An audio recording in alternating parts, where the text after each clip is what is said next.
ही राज्य के पास देने को है क्या?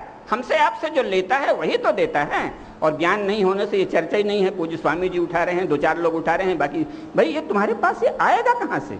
कैसे अनाज बांटोगे? पहले जरा कम से कम 10,000 लोगों को अपनी संपत्ति से खिला दो ना। आप किसकी संपत्ति लेंगे? हमारा टैक्स लेंगे। और राज्य को इतने टैक्स लेने का कोई अधिकार नहीं है। ये सोवियत संघ की राज्य व्यवस्था चल रही है और सोवियत संघ में ये फेल हो गई। सोवियत संघ वाले ढांचे के लिए तो इन्होंने जनता से कभी उसके लिए अलग से प्लेबिसाइट कर लो ना, जनमत संग्रह, कि सोवियत संघ का ढांचा जो स्वयं सोवियत संघ में फेल हो गया, हम वो भारत में ला रहे हैं। अब ये उसको बता नहीं रहे हैं। मीडिया को ऐसे मैनेज किया कि ये बात ही नहीं उठ रही कि संसार में फेल ढांचे को आप भारत में कैसे लागू कर रहे हैं। माननीय संसद से प्रार्थना करनी चाहिए कि कृपा करके किसी बैठक में व्याख्या तो कर दे हो कि भारत अगर समाजवादी राज्य है तो क्या होगा, क्योंकि समाजवादी राज्य तो दुनिया में फेल हो गए। समाजवाद का, सोशलिज्म का कुल अर्थ होता है संपत्ति पर स्टेट का टोटल कब्जा। ये संसार में फेल हो चुका है। अमेरिका में सोशलिज्म नहीं है, सोवियत संघ में भी अब सोशलिज्म नहीं है और अब चीन में भी नहीं है। तो आप यहाँ एक सोशलिस्ट कंट्री बना रहे हैं। ज्ञान नहीं होने से सार्वजनिक जीवन में ये प्रश्न ही नहीं उठते। तो इसलिए धीरे धीरे हमें 2014 में ये एक पापपूर्ण ढांचे को जारी रख रहे हैं, इसलिए इनको हरा दो। अब देखिए ज्ञान का एक दूसरा पक्ष, मैं तुरंत इस वाक्य को अधूरा छोड़ के कह रहा हूँ, इतना बड़ा झूठ चल रहा है, हम लोगों को धीरे धीरे इसे जानना चाहिए। पहली बात, आए दिन हम भी दोहराते हैं, मीडिया में भी छपता है कि यूरोप भौतिकतावादी है, अमेरिका भौतिकतावादी है और हम तो बड़े धर्मनिष्ठ हैं। ये झूठ है। भारत एक धर्मनिष्ठ समाज है, ये सत्य है, लेकिन भारत का राज्य नास्तिक और भौतिकतावादी है और इसलिए पापी है और वो इस समाज का प्रतिनिधि नहीं है। और बड़ी चालाकी से और बड़े छल से ये किया गया है। एक धर्मनिष्ठ समाज, इन्होंने तो देश को बांट रखा है, धर्मनिष्ठ समाज और धर्म शून्य राज्यकर्ता, नास्तिक भौतिकतावादी राज्यकर्ता। तो आप इस समाज के प्रतिनिधि कैसे हैं? केवल छल से हैं। समाज में हिम्मत है तो कहो कि हम नास्तिक और भौतिकतावादी हैं, कानून आपका सब यही कहता है, लेकिन ये बाहर तो कोई काशी विश्वनाथ में भी आ जाएंगे, सब जगह जाएंगे, पूजा भी करेंगे, ढोंग भी करेंगे और राज्य की जो संरचना है वो आपने एक नास्तिक राज्य की बना रखी है। तो ये सब प्रश्न ज्ञान के द्वारा आएंगे। तो अगले 5 वर्षों में हम लोग ये सब प्रश्न कैसे उठाएंगे? जब हम ज्ञान की भी साधना करेंगे। अन्यथा देखिए, राज्य भर से केवल राज्य, एक तो संसार में कहीं भी केवल राज्य के पास शक्ति नहीं है। भारत विश्व का एकमात्र भौतिकतावादी राज्य है, जबकि भारत विश्व का सबसे धर्मनिष्ठ समाज है। इंग्लैंड में कैथोलिक नहीं, प्रोटेस्टेंट चर्च को ऑफिशियल लीगल अधिकार प्राप्त है, जिसका अर्थ क्या होता है? 1-2 उदाहरण दूंगा, नहीं तो एक विषय ऐसे घंटों लग जाए। इसका अर्थ ये होता है कि प्रोटेस्टेंट चर्च की जो बिशप्स की काउंसिल है वो तय करती है कि सुप्रीम कोर्ट, जो वहाँ का सर्वोच्च न्यायालय है, उसके जज कौन बनेंगे, हाई कोर्ट में जज कौन बनेंगे, जज की पढ़ाई क्या होगी। न्याय व्यवस्था में धर्माचार्यों का महत्वपूर्ण रोल है इंग्लैंड में, फ्रांस में, जर्मनी में और अमेरिका में। राज्यसभा में बिशपों के लगभग 70% प्रतिनिधि प्रति वर्ष इंग्लैंड के अपर हाउस में भेजे जाते हैं। ऑफिस मतलब विधिवत व्यवस्था है। कोई भी शिक्षा नीति, न्याय व्यवस्था, वहाँ के धर्माचार्य, वैसे भारतीय धर्म जो शब्द है उससे वो धर्माचार्य नहीं कहे जाएंगे, पंथाचार्य कहे जाएंगे, लेकिन अभी एक सहूलियत के लिए धर्माचार्यों को न्याय और शिक्षा की व्यवस्था को निर्धारित करने का अधिकार है इंग्लैंड में, जर्मनी में, जापान में और संयुक्त राज्य अमेरिका में, और अब सोवियत संघ में भी होने जा रहा है। और भारत में क्या हाल है? भारतीय धर्माचार्यों को तो कोई विधिक अधिकार ही नहीं प्राप्त है। सारे विश्व में जो वहाँ के बहुसंख्यक हैं उसके धर्म को ऑफिशियल लीगल संरक्षण प्राप्त है। आपने माइनॉरिटीज को किया बहुत अच्छा, सब लोग आपके साथ हैं। जरा मुख्य धर्म को भी आप संविधान में एक संशोधन तो ला दीजिए कि भारत का राज्य भारत के सभी धर्मों को समान संरक्षण देगा। इसमें क्या गलत है? हम नहीं कहते कि हिंदू धर्म को विशेष संरक्षण दो, वो तो अभी पता नहीं कब होगा, होना चाहिए लेकिन अभी कोई लक्षण नहीं है। लेकिन इस संशोधन को लाने में क्या हर्ज है कि भारत का राज्य भारत के सभी धर्मों को समान रूप से संरक्षण देगा। इसमें क्या समस्या है? आप इतना सा नहीं किया, कितनी एक विनम्र मांग है ये, लेकिन ये एक तो हमारी पार्टियां भी उठाती नहीं हैं। क्यों? क्योंकि हम लोग भी राजनीति की गर्मा गर्म बहसों में तो धीरे धीरे हमको भी रस आने लगा है। जो वो एक प्रसिद्ध कहानी है ना, स्वामी जी दूसरे संदर्भ में कह रहे थे, वैसे मैं खुद उसके लिए मुझ पर भी वो लागू होती है। कहा है ना कि इंद्र को एक बार शाप हो गया तो वो सूकर योनि में चले गए, बड़ी प्रसिद्ध कथा है, आप लोग जानते होंगे। तो फिर जब हल्ला हुआ कि भाई इंद्रासन खाली है, क्या किया जाए, तो भगवान विष्णु पहुंचे तो देखा तो वो अपना सूकरी के साथ रमण कर रहे हैं। तो वो कह रहे हैं अरे भाई चलो इंद्रासन खाली है। वो कह रहे हैं आहा हा क्या मल है, कितना सुंदर मल प्रवाह है, बह रहा है। तो ये हम लोगों को राजनीति के मल में लिपटने की आदत पड़ती जा रही है कि धर्म, संस्कृति और विचार के बारीक पक्ष चर्चा में ही नहीं आते। राज्य के तो ये काम ही नहीं थे, सड़क खोदना, सड़क बनाना, अस्पताल चलाना, ये तो समाज किया करता है। और इसके बदले में ये जरूरत से ज़्यादा टैक्स लेते हैं, फिर एक पूरा बिचौलियों का तंत्र रखते हैं, और हमारे अफसर जो है वो व्यापार भी करते हैं। आपने सोशलिस्ट पैटर्न कर लिया तो व्यापार की शर्तें जर्मनी से और सोवियत संघ से और अमेरिका से तय करने जो प्रतिनिधिमंडल जाता है, वो पता चला आईएएस साहब जा रहे हैं। भाई साहब आईएएस साहब आपने कितने दिन व्यापार किया है? नहीं जी व्यापार तो नहीं किया, हमने तो आईएएस की ट्रेनिंग ली है। आईएएस की ट्रेनिंग क्या होती है? लॉ एंड ऑर्डर मेंटेन करना। तो व्यापार में लॉ एंड ऑर्डर की विशेषज्ञता कहाँ से आ गई? जिसने व्यापार किया हो, चीन का प्रतिनिधिमंडल यहाँ आया था तो पूरे व्यापारियों के समूह को लेके आया था, तथाकथित कम्युनिस्ट कंट्री। और भारत से व्यापारिक शर्तों के लिए जाते हैं आईएएस अफसर। क्यों? क्योंकि आपने सोवियत संघ चला रखा है, सोवियत संघ का ढांचा। राज्य का काम एक तो व्यापार करना नहीं है, ये व्यापार के नाम पर भी कमीशन खा रहे हैं, सारा जो पूज्य स्वामी जी बताते ही हैं दिन रात। तो इस विषय में हमें सजग रहना चाहिए। इस समय जो पावरफुल है एमएलए, एमपी और मिनिस्टर है, उसको हम राज्यकर्ता कह रहे हैं, वो पारिभाषिक रूप में राज्यकर्ता नहीं है, वो तो विधायिका में आपका प्रतिनिधि है। राज्य तो बहुत जटिल इन्होंने बना दिया है। अगर भारतीय ढंग का राज्य होता तो स्थिति दूसरी होती, फिर इनकी ये हिम्मत नहीं होती। वो सब लेकिन होगा संसद के ही द्वारा। भाई दो तरह से होता है, या तो जो नक्सली वगैरह कर रहे हैं, युद्ध के द्वारा आप सत्ता पर कब्जा कर लें, वो हमारा रास्ता नहीं है। तो हम क्यों शस्त्र के द्वारा राज्य पर कब्जा करें? हम तो जन जागरण के द्वारा ही राज्य में जाएंगे। और उसका तरीका तो यही है कि पहले तो वोट का सही इस्तेमाल करें 2014 में, लेकिन साथ में ये सब भी करना पड़ेगा। नेताओं का क्या बल है भाई? वो भाषण देते हैं सुंदर, वाग्बल ही तो है, लेकिन राज्य केवल वाग्बल नहीं है। राज्य के पास तो मुख्यतः दंड बल होता है, और ये तो दंड बल को नष्ट कर रहे हैं। ये तो आईबी और सीबीआई को भिड़ा रहे हैं। जो नेता अपने गार्ड रखे वो अपनी तनख्वाह से देना जी, भारत के राजकोष से क्यों दे? वो तो गरीबों के खजाने का पैसा है। या तो आप पुलिस बल भंग कीजिए, क्योंकि ये केवल अंग्रेजों की रचना है, उसके पहले भारत में पुलिस बल नहीं था और एक से एक चक्रवर्ती राजा थे। हम लोग अपनी रक्षा करने में स्वयं समर्थ हैं। हर गांव, हर उसके लिए जातियों को और गांव को सबको शक्ति देनी होगी, जिसको ये निंदा कर रहे हैं। खापें अपना संरक्षण स्वयं कर लेती हैं, गांव के लोग कर लेते हैं, उनको शक्ति दीजिए और उनसे टैक्स बंद कीजिए। अरे पुलिस बल तो दंड बल है, अगर आपने उसके पास दंड की शक्ति नहीं दी तो वो कुछ नहीं कर सकता। उसको थोड़ी या तो छूट दीजिए। आतंकवादी है तो उसे कनपटी में गोली लगा के मार दें, ये उसको अधिकार होना चाहिए। और अगर पुलिस के पास ये अधिकार आप नहीं देना चाहते तो भंग कीजिए जी, एक सिरदर्द बना है। लोग अब हल्ला मचा रहे हैं। मुझसे बहुत से लोगों ने पूछा साहब दिल्ली में ये क्या हो रहा है, कोई एक्सीडेंट होता है तो वो लोग मदद नहीं करते। कहाँ से मदद करें? आपने ऐसे भयंकर कानून बना दिए हैं, पुलिस तो रोज थाने में बुला बुला के आफत कर देगी। तुमने एक्सीडेंट देखा था क्या? तो उस समय कार कहाँ थी? तो क्या था? ये क्या तमाशा है? पुलिस कहाँ से आती है? कोई घटना हुई, एक व्यक्ति बता रहा है, न्याय की दूसरी प्रक्रिया बनाइए ना। संसद बैठकर एक दिन परिभाषा दे दी कि राज्य क्या है, तो एक परिभाषा आ जाए। भारत का राज्य यहाँ इसलिए परिभाषा जरूरी है कि बाकी जगह तो ये चल ही रहा है। मैं बताऊंगा आपको 2-3 उदाहरण से, सारे संसार में ये है, लेकिन यहाँ आपने एक नकली सा राज्य बना दिया है। तो परिभाषा दीजिए, भारत का राज्य भारतीय समाज की प्रतिनिधि राजनीतिक संस्था है, एक परिभाषा दे दीजिए। फिर देखिए राज्य मनमानी नहीं कर सकता, आप सुप्रीम कोर्ट में चैलेंज कर देंगे।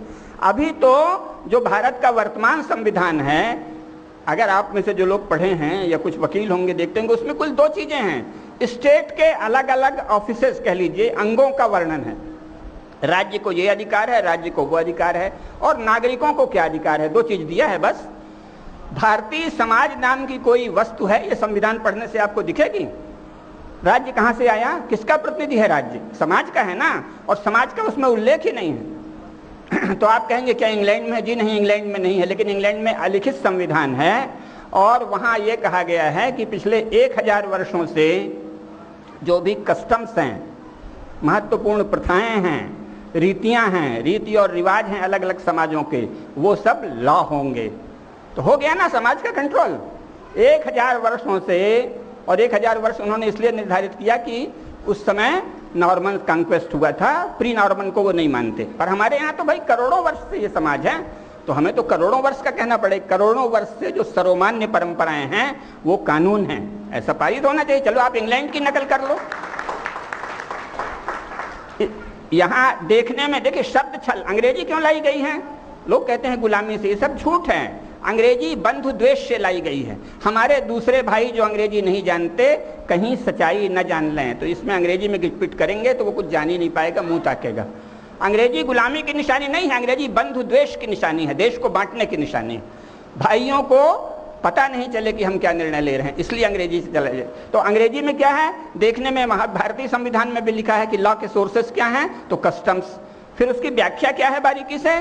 कस्टम वो है जो ब्रिटिश पीरियड में जुडिशियल निर्णय हुए हैं किसी प्रथा के बारे में। वाह वाह, इसका मतलब अंग्रेजों के समय से ही भारत भारत है, उसके पहले की किसी प्रथा को आप कस्टम मानते ही नहीं लॉ में। अब ये सब बारीकियां जब आप लॉ पढ़ेंगे, हमारे माननीय संसद वहां जाएंगे तो वो कहेंगे एक संशोधन भी नहीं, एक परिभाषा कर दीजिए, बहस करके सर्वसम्मत हो जाएगी कि भारतीय राज्य भारतीय समाज की प्रतिनिधि संस्था है। इस संशोधन से जमीन आसमान का फर्क हो जाएगा, जो बड़ी बड़ी बंदूकों से नहीं होता।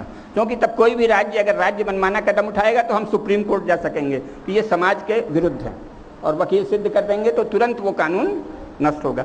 राज्य जो है वो समाज की संस्था है ना, ये थोड़ी कि राज्य के पास ये पावर है, वो नागरिकता। अरे भाई तुम कहाँ से नागरिकता दे, तुमको किसने नागरिकता दी? सारा संविधान बताता है कि भारतीय राज्य नागरिकों को ये अधिकार देता है। अच्छा भैया, आपको किसने अधिकार दिया? ये सब कमियां हैं, अगर हम ज्ञान में नहीं जाएंगे तो ये नहीं जानेंगे। हमें पता ही नहीं है, ये मनमानी जिसे यूजर्पिंग पावर कहते हैं, शक्ति का अपहरण कर लिया है भारतीय समाज की। और राज्य कह रहा है कि हम ये देंगे। भाई तुम्हारे पास शक्ति कहाँ से आई? राज्य की वैधता का स्रोत क्या है? लेजिटिमेसी का सोर्स क्या है? केवल समाज हो सकता है, और आपने उसमें समाज को परिभाषित नहीं किया। इंग्लैंड का राज्य तो वैध है क्योंकि वो वहाँ की प्रथाओं को, परंपराओं को और वहाँ के धर्म को मानता है। ये तो कुछ भी बह के जा रहे हैं नेता लोग, इसलिए कि हम लोग ज्ञान में नहीं। भारतीय समाज को, भारतीय समाज की परंपराओं को अगर कोई राज्य नहीं मानता तो वो राज्य अवैध है, और उसे इंटरनेशनल कोर्ट में चैलेंज भी किया जा सकता है किसी दिन। आप कौन होते हैं देश को चाहे जो बताने वाले? अरे आप क्या सेवा करेंगे, केवल ये बताने के अधिकारी हैं। देश किधर जाएगा ये धर्माचार्य बताएंगे, योगी बताएंगे, बड़े बड़े विद्वान बताएंगे। नेता थोड़ी बताएगा देश किधर जाएगा। नेता को पढ़ने लिखने का तो टाइम नहीं है, दिन भर तो भीड़ से मिलता है, अध्ययन की प्रवृत्ति नहीं है ज्यादातर नेताओं को। नेता कैसे बताएगा कि देश किधर जाएगा? नेता तो पालन करेगा, बताएंगे सन्यासी और योगी, बताएंगे धर्माचार्य कि देश किधर जाएगा। और इसके लिए विद्या केंद्र आवश्यक है। संसार के सभी राज्यों में वहाँ के धर्म या रिलीजन, धर्म तो कहीं है ही नहीं है भारत के सिवाय, तो लेकिन चलिए रिलीजन या मजहब ही सही, संसार के हर कंट्री में अगर उन्हीं की भाषा बोलें अंग्रेजी, क्योंकि फिर देश बारीकी में जाए तो इनमें से हर शब्द के अलग होते हैं। देश अलग है, कंट्री अलग है, लेकिन वो तो अंतहीन हो जाएगा। तो संसार के हर कंट्री में हर स्टेट अपने यहाँ की मेजॉरिटी के रिलीजन को ऑफिशियल संरक्षण देता है, तो भारत में भी ये होना पड़ेगा। सब जगह वहाँ की श्रेष्ठ परंपराएं कानून मान्य हैं, तो यहाँ भी मानना होगा। व्यवस्था कैसे बनाएं, ये विद्या के केंद्र के द्वारा होगा, और इसलिए दीर्घकालिक योजना बनानी होगी हर एक शाखा में। और फिर योजना बना के केवल विद्वान जानेंगे तो बात नहीं होगा। हमारे पास पूज्य स्वामी जी के पास तो योग का बल है, हम लोग भी योग करेंगे तभी इतना बल आएगा, जितना भी जिसमें शक्ति है, कि ये शक्ति भी होनी चाहिए कि बात को फैलाएं भी। जिनको करोड़ों लोगों ने आंख से देखा, जो महावीर, जिनके लिए पागल की तरह लोग उमड़ पड़ते थे, छिप छिप के इनको फांसी देनी पड़ती थी क्रांतिकारियों को। इसी बनारस में क्रांति, सभी जगह तो थे, एक एक का क्या, ऐसे क्रांतिकारियों को जिनके लिए लोग कितना सब तरह से सहायता। अरे सरकारी अफसरों ने चुपचाप अपने घरों में छिपाया। बहुत से देशभक्त अफसर थे, किसी मजबूरी से ब्रिटिश नौकरी करते थे, घर में छिपाते थे, और साधारण जनता तो करती ही थी। ऐसे सब क्रांतिकारियों को, ऐसे सब श्रेष्ठ नेताओं को आप ऐसे हड़प कर जाएंगे? तुम बकासुर हो क्या जी? कैसे तुम ऐसा इतिहास लिख रहे हो? राक्षस हो? भारत का सही इतिहास लिखा जाना चाहिए। इसके हजारों हजार नेता समान रूप से पूजनीय है, कोई एक नेता नहीं। राज्य के बारे में भ्रामक प्रचार भारत में भी और संसार में भी, ज़्यादातर देशों में, मुश्किल से 2-4 देश हैं जहाँ मात्र सत्तात्मक है। भाई पिता या माता, जहाँ मात्र सत्तात्मक है वहाँ माँ से जाति होती है, जहाँ पितृ सत्तात्मक है पिता से जाति होती है। भारत में आज भी पिता की जो जाति है वही आपकी जाति है। ये एक देश में अपवाद किस कानून की, संविधान की किस धारा के अंतर्गत एक परिवार को देश का अपवाद बनाया जा रहा है कि ना उसके पिता ब्राह्मण, ना माँ ब्राह्मण, और कई बार आप कहते हैं कि ये ब्राह्मण है। तो ये सब क्या हो रहा है? जैसे देश चलता है, जैसे देश के पूरे 121 करोड़ लोग चलते हैं, वही नियम अपने ऊपर लागू करिए ना। इस तरह से अपवाद व्यवस्था बंद होनी चाहिए, क्योंकि ये असंवैधानिक है, आपराधिक है। जो विधान सारे देश के हर व्यक्ति पे लागू है अपनी पहचान के लिए, सेल्फ आइडेंटिटी के लिए, आत्म परिचय के लिए, जो व्यवस्था देश के सब लोगों पर लागू है वही व्यवस्था आत्म परिचय की इस परिवार पर भी लागू होनी चाहिए। किसी क्रांतिकारी को किसी यश की कोई जरूरत नहीं है, हमको क्रांतिकारियों के यश की जरूरत है। हमें चाहिए क्रांतिकारियों की प्रतिष्ठा, क्योंकि हम जीवित हैं। युवा भारत को आवश्यकता है कि क्रांतिकारियों का अपमान बंद हो, देश के महापुरुषों का अपमान बंद हो, सबको समान महत्व मिले, किसी एक व्यक्ति या दो व्यक्तियों को देश के महापुरुष न बताया जाए। बहुत से धर्माचार्यों से मेरा बहुत ही आत्मीय संबंध है और अपने जीवन का बहुत बड़ा भाग मैंने धर्माचार्यों के सत्संग में भी बिताया है। सबसे प्रार्थना करता था कि भाई ये विद्या का काम कीजिए। किस किस का नाम बताएं? बहुत बड़े लोग हैं, किसी ने बहुत बड़ा मंदिर भी बनवा दिया, लोगों ने भावना से, देशभक्ति की भावना से पैसा दिया, फिर वो पता चला कोई बड़ा मंदिर बन गया। मैंने कहा भी कि मंदिर अस्पताल बनाना तो व्यापारियों का काम है, अगर कोई आपको दे रहा है तो विद्या का काम भी तो कीजिए। किसी ने नहीं किया। विद्या का काम सर्वश्रेष्ठ कार्य है, सब लोग जानते हैं। न ही ज्ञानेन सदृशम पवित्रम इह विद्यते। पूज्य स्वामी जी महाराज ने इसके महत्व को देखा, स्वयं देखा अपनी इच्छा से। वो तो और फिर जब उनको लगा कि मुझे भी थोड़ी बहुत इसमें रुचि है, तो हमारे जैसे लोगों को भी उन्होंने आश्रय दिया, संरक्षण दिया। तो ज्ञान का कार्य कितना महत्वपूर्ण है ये पूज्य स्वामी जी एक योगी के नाते जानते ही हैं। तो उन्होंने ये जो सेवाव्रती हैं और लोग भी जो इसमें समय देना चाहें, उनके प्रशिक्षण का एक पूरी योजना रची है। इसमें क्या होगा? इसमें दोनों तरह का होगा। देखिए, भारत का मुख्य बल क्या है? शास्त्र भी क्या कहते हैं? भाई हम सब जानते हैं, जब हम जानते हैं तो हम ज्ञाता हैं, लेकिन शास्त्र में कहा है विज्ञातारम अरे केन विजानीताम। विज्ञाता को कैसे जाने? ये जो जान रहा है ये कौन जान रहा है? आप भाषण सुन रहे हैं, ये कौन सुन रहा है? आपका चित्त सुन रहा है। चित्त के किस स्तर से हम ये भाषण सुनते हैं? तो जो विज्ञाता है वो कौन है? इसको जानने के लिए योग ही एकमात्र साधन है। हम जब कोई चीज़ देखते हैं, कोई चीज़ हमें क्यों पसंद आती है और कोई चीज़ क्यों ना पसंद आती है, इसके लिए मन और बुद्धि के स्वरूप को समझना होगा। तो सेवाव्रतियों के इस आध्यात्मिक पक्ष पर भी पूरी व्यवस्था है वहाँ कि हम जानें कि हमारा मन क्या है, हमारी बुद्धि क्या है। अगर हमें आवेश उठता है तो क्यों उठता है? हमारे भीतर प्रेम उठता है तो वो कौन है जो प्रेम भाव जिसमें उठ रहा है? ये सूक्ष्म बातें, ये भी जाननी जरूरी है। लेकिन इसके साथ मन के स्वभाव को जान लिया, बुद्धि के स्वभाव को जान लिया, आत्मा के स्वभाव को जान लिया, ये तो ठीक है। इस समाज में हम मानव के रूप में आए हैं, तो धर्म का निर्वाह कैसे करें? केवल मोक्ष प्राप्ति है तब तो ठीक ही है, तत्काल संन्यास ले ले और केवल योग साधना करे। लेकिन उसके लिए भी हम लोग सभी कह रहे हैं कि पूज्य स्वामी जी हमारे लिए ज़्यादा आदर्श सन्यासी हैं। तो धर्म क्या है? युग का धर्म क्या है? संसार कैसे चल रहा है? कौन कौन सी व्यवस्थाएं हैं संसार में? जैसा मैंने 10-5 उदाहरण दिए, हम लोगों को यही नहीं पता कि संसार में अधिकांश देशों में धर्मनिष्ठ राज्य है, रिलीजियस राज्य है, धर्मनिष्ठ तो नहीं कहेंगे। विश्व के सभी देश रिलीजियस या मजहबी राज्य के द्वारा संचालित हैं। अब अगर ये नहीं जानते तो कैसे कोई बात समझ में आती? फिर संसार में क्या चल रहा है? ये जो संयुक्त राष्ट्र संघ है, इसकी स्थापना के लक्ष्य क्या थे? कैसे ये अमेरिकी एजेंडे को आगे बढ़ा रहा है? कैसे डॉलर इतना शक्तिशाली क्यों है? हमसे कहा जाता है कि मुक्त व्यापार है, क्या सचमुच मुक्त व्यापार है? अरे फ्री ट्रेड कर दो तो रुपया अभी उछल के डॉलर से ऊपर चला जाएगा। फ्री ट्रेड नहीं है, फ्री ट्रेड केवल एक शब्द है। वर्तमान सरकार एक ओर तो सोशलिस्ट बनती है और दूसरी ओर बाकायदे अमेरिकी कंपनियों को जरूरत से ज़्यादा सुविधाएं और रियायतें दे रही है। और अंतर्राष्ट्रीय बाजार में आपने अमेरिका से अपने को क्यों बांध रखा है? कोई मजबूरी नहीं है, कोई सेना नहीं आएगी। बहुत समय तक चीन मुक्त था, वो भी कुछ व्यापार के लिए जुड़ रहा है, लेकिन हम तो व्यापार, उनका व्यापार अपने यहाँ फैला रहे हैं। भारत के व्यापार को फैलाने के लिए जुड़ते तो समझ में आता। सारे संसार में देश दूसरे देशों से संबंध करता है अपने व्यापार को फैलाने के लिए, ये दूसरे देशों से संबंध करते हैं वहाँ के व्यापार को भारत में लाने के लिए। इसको केवल एक मार्केट समझ रखा है कि इतना बड़ा बाजार है, चलो ये कंपनी को भी छूट, वो कंपनी। अगर फ्री ट्रेड हो जाएगा तो आज ही डॉलर बहुत नीचे चला जाएगा। कहीं मुक्त व्यापार नहीं है, अपने उसको छल से उन्होंने फ्री ट्रेड कह रखा है। सब जगह है तमाम शर्तें लादते हैं, और जो भारत जैसे राज्य हैं जहाँ ब्यूरोक्रेसी ज़्यादा ताकतवर है वहाँ ज़्यादा शर्तें लादते हैं, क्योंकि जनता को कुछ पता ही नहीं लगने देता ये जो नौकरशाही का तंत्र है। और अपमानकारक और ऐसी शर्तों में व्यापार चल रहा है कि जिससे भारत का माल तो नीचे रहे और उनका माल आसानी से भारत में खपे। तो इन सब चीज़ों को जानना पड़ेगा। इसी तरह उन्होंने न्याय की ऐसी व्यवस्थाएं बना रखी हैं कि ज़रूरत पड़ेगा तो वो अंतर्राष्ट्रीय कानून के अंतर्गत कोई मुकदमा चला देंगे।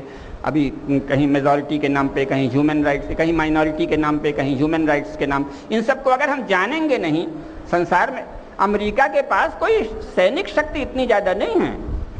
थोड़ा सा भारत सावधान हो जाए तो हमारी सैनिक शक्ति अमेरिका से बढ़ सकती है। आज नहीं बढ़ी है, लेकिन सैनिक शक्ति बढ़ाना बहुत सरल है। लेकिन अमेरिका क्यों छाया हुआ है? ज़्यादातर ज्ञान के बल पर। उसने ज्ञान संस्था में ही ऐसा छल प्रपंच अपना फैला रखा है कि लोग उसकी भाषा बोलते हैं। उसने क्या किया, संसार भर में हमारी कंपनी कैसे फैले, उसके लिए उसने ये नहीं कहा कि अमेरिकन ट्रेड एक्सटेंशन, उसने कहा ग्लोबलाइजेशन। और भारत में वो शब्द इन अफसरों ने और मंत्रियों ने चला दिया। कहाँ का ग्लोबलाइजेशन है? उसने कह दिया ये वैश्वीकरण है, जबकि उसका उद्देश्य क्या था? अमेरिकी कंपनियों का विश्वव्यापी प्रसार। अब अगर भारत में सही राज्य होता तो वो बलपूर्वक कहता कि नहीं, इसको सही नाम दो और कुछ मत करो, सही नाम दो। इसी से आकाश पाताल का अंतर हो जाए। ये है अमेरिकी कंपनियों का वैश्विक प्रसार।